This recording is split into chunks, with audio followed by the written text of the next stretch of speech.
Hello again, everyone. Edwin Learnard back once again. In this YouTube astrological segment, I'm going to be talking about the transit moon making a square opposition or in conjunct to one's natal moon. Now, when you have transits that involve the moon, they can be about emotions, feelings, needs, responses, the public. And when you have the transit moon basically making an adverse aspect to your natal moon, well, it may manifest in the emotions, the feelings, needs, responses, the public. It might conflict with matters pertaining to your mother, your home, your family. If you have some public things that may need addressing, or you're doing, say if you have this placement, one of these placements, if not placement, but your natal planet, natal moon is either in Capricorn, or the transit moon is in Capricorn. It could be matters pertaining to your public life, maybe with the government or something political, some business you're in. It might be adversarial toward matters pertaining to your home. Say if the moon, the transit moon is in Capricorn, and your natal moon is in Cancer, there could be the opposition, of course, with business, career related matters, and your home, your family, and your safety, security, things, introversion, things of that nature. Now, the thing about this is now the moon is also connected with people that we're close to home with and prominent women in our lives. So it could be a time where these people, may be expressing some emotions that maybe somewhat negative or adverse, or their feelings, might be something that you really maybe you don't really want to hear at this time. If the moon in Leo is involved in this, it could be very loud and boisterous type of emotions and feelings at this time. It could be, however you look at it, could be something where somebody is expressing sentiments that where it's not, very positive at this time. But you have to keep in mind that this transit only lasts about 10 hours on average if you're using a 3-degree applying aspect and a 2-degree separating aspect. That's 5 degrees total. The moon traverses 1 degree transit. It goes about 1 degree every 2 hours. So it takes, for 5 degrees, it takes about 10 hours to go 5 degrees. So it's not a very long transit. And keep in mind, in many instances, this transit is going to be happening when you're sleeping. And ironically enough, remember the moon is connected with the unconscious. So the thing about this as well, and going to the fact that the moon is connected with the unconscious, it can be where there might be something going on with your unconscious, something like maybe it's some fear or something which might be impacting maybe some issues or things you need to do connected with your home, your family, people you're close to home with. It could be prominent women in your life scheme. Um, the moon is also associated with our reactions and our responses. So this could be a time where when you have this, the transit moon is making basically an adverse aspect to your natal moon. It might be like you might not necessarily feel like responding to things right now, or maybe say if the transit moon in Aries is involved, it could be maybe you're afraid. There might be an acrimonious or angry reaction to something that you need to curtail, and you don't need to express at this point in time to a situation. Um, the moon is also about restlessness. When you have this transit of the moon, it doesn't last long. Making a square opposition or inconjunct to your natal moon. Well, your home life may be a little bit, it might be somewhat restless and causing a little more agitation than usual. And going back to say if the moon in Aries is involved in this transit, it can be something that might cause in your home life maybe a little agitation, a little exasperation at this time, more so than usual. Now, the moon anatomically is connected with the stomach, the chest, the breast, water retention. So it can be an issue where you might be a little bit more sensitive to these matters at this time if you are experiencing any of those problems physically. If the moon in Aquarius is involved somehow, it could be somewhat erratic or sporadic pain, like in the chest or in the stomach or breast area at this time, and it might cause a little bit more agitation than usual. And again, that the transit does not last very long, so it's probably won't be anything overly serious or protracted or sustained. Now, another thing is going back to the moon being connected with the public at this time.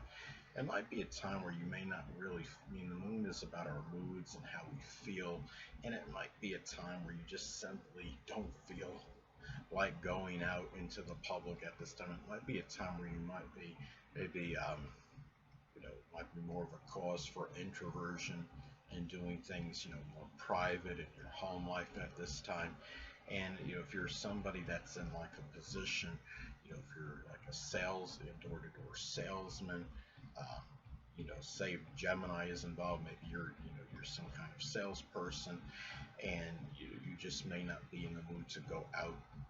You might be working your own hours, and you may not feel like going out and doing some selling at this time. And remember, even though the transit doesn't last for a very long duration, it's something to keep in mind. If it's something you don't feel like doing as far as selling, as an example, to the public, to wait until the transit comes to an end. The moon is connected with the soul as well, and it may be something where maybe the soul, people say, figuratively speaking, when the heart is not in something, maybe it's a time where you don't feel like putting the soul into something. And and say if you have the transit moon making basically an adverse aspect to the sun, it could be where you may not feel like putting the heart into whatever it is that you're doing, and it may not be the best time to actually embark on any action, or if it's a time where you feel you can rest for a little bit more before actually doing something and taking action on something, that could be the time to maybe the opportune time to do so. And the moon is also connected with sensitivity as well. It can be a time when you might be feeling more sensitive to what people prominent in your home life, or your people you're close to home with. It could be a mother, a family member, prominent women. They might be causing more sensitivity, more so than usual, or you might be more sensitive to what they're actually saying, even if it's something that might be misconstrued, or something that really wasn't intended to really be derogatory. There could be overreactions at this time to things that might, for example, say a Virgo is involved, it could be constructive criticism, and maybe you take it as something more derogatory. The moon is also connected with the left or the right eye, depending on gender. So it could be an issue if you're experiencing any problems with one of your eyes at this time. It could be some issue where you might be a little bit more sensitive to it. It might be causing some really negative emotional energy, if there are any issues with that at this time. And again, not to be redundant with this, but the transit does not last very long. It's really, this is not, I wouldn't consider this an overly significant or important transit, because the duration of the transit is very short. You're looking at about 10 hours on average. In a lot of instances, you'll be sleeping at least part of the transit. The moon is also about our feelings as well. So it might be a situation at this time where you look at the moon, the transit moon, and it's a situation where you might be dealing with home family members, prominent women in your life. Maybe they're having difficulty in expressing how they feel about something. It could be you might have some difficulty in conveying your own feelings about matters that are pertaining to your home life. It could be issues with safety and security and protection at this time. It's something where, those are some ways this could manifest and pan out. Now, another thing too is that another way this could manifest, this could be a family member, or could be a mother, may bring out negative emotions and feelings at this time. And you hold on a moment, people.